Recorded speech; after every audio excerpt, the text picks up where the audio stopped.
Hey guys, it's Paradise, and today we have so much exciting Monster Hunter news for you guys. There is quite a lot to get through, so we're going to jump right in with the brand newly shown and teased Elder Dragon Namielle, a water Elder Dragon. It looks so super cool. It's got these like almost LED like glowing effects all over it. It looked really cool. It's only been teased. We don't know much about it other than the fact that it's called Namielle and that it is a water Elder Dragon.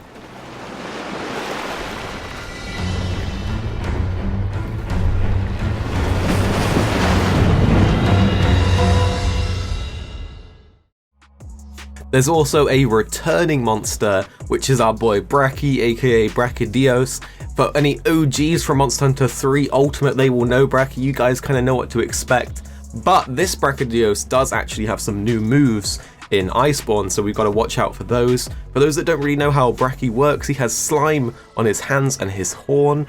The slime explodes at different intervals, so different attacks have different timers on them that apply slime to the environment or to the player and then explode, causing damage.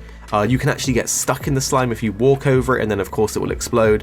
It is a interesting fight, and I think that if you're new to Brachydios, then you're going to have a real fun one with him.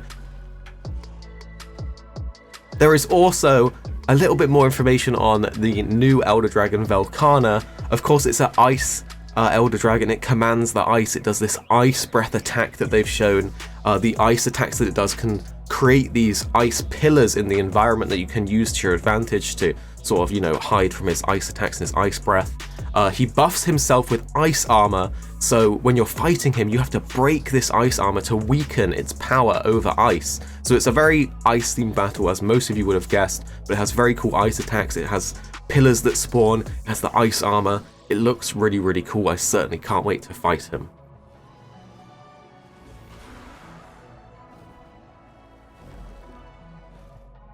We also have Barioth, a white flying wyvern. Looks really, really cool. He has new moves as well. He's got more freedom. He's very fast attacking. He's quite prone to pouncing on you.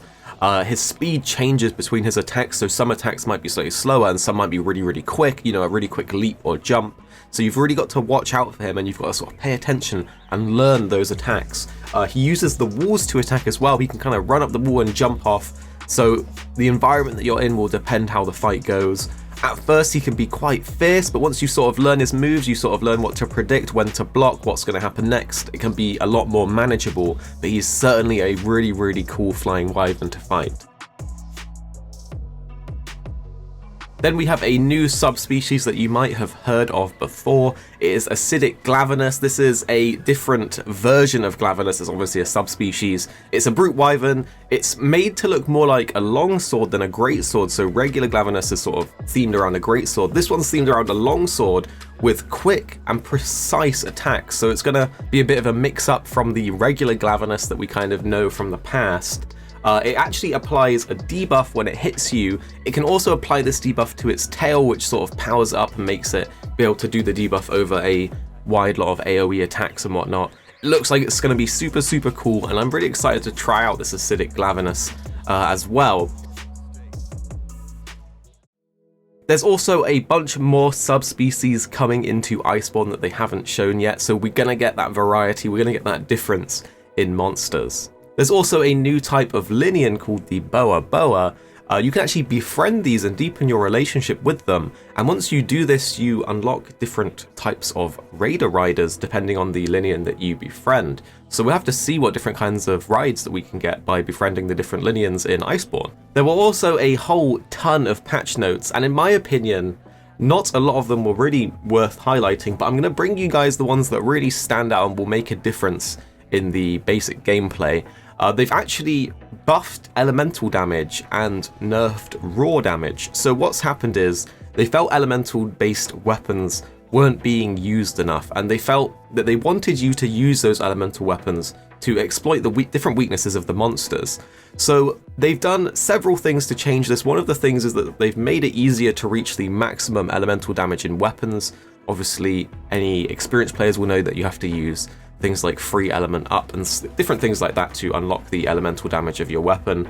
Well, now they've raised the cap, they've made it so that you can hit that maximum elemental damage easier, as well as buffing it across the board, and also nerfing a lot of the raw damage, decorations and whatnot. So going into Iceborne, elemental weapons might become the meta over the raw damage weapons. There's also new pendant cosmetics, which are sort of decorations that you can put on your weapons, and it seems like you can unlock different types of them, so it's an extra bit of customization for your character.